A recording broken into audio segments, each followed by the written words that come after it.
Salama kabisa. Karibu.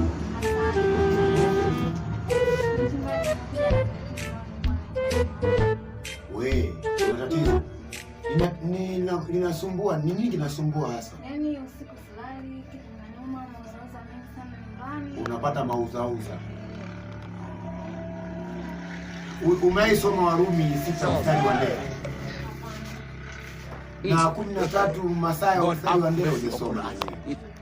Sasa nilikuwa naomba kwa sababu hapo umekuja ni kazini. Unaonaje tuende tukafanya maombi chumbani kwa sababu hayo mauzauza kwa Mungu kazi sana. Kwani hapa haiwezekani kufanya maombi? Mpaka tuende chumbani. Yaani namaanisha kwamba kwa sisi wachungaji ambao tumekaa muda mrefu tuna una nia ya kuniombea au una nia gani? Hata sielewi mchungaji. Mimi na nia ya kukuombea, ila kwa sisi wachungaji ambao tumekaa muda mrefu huwa tuna maombi fulani yanaitwa upwiru upako.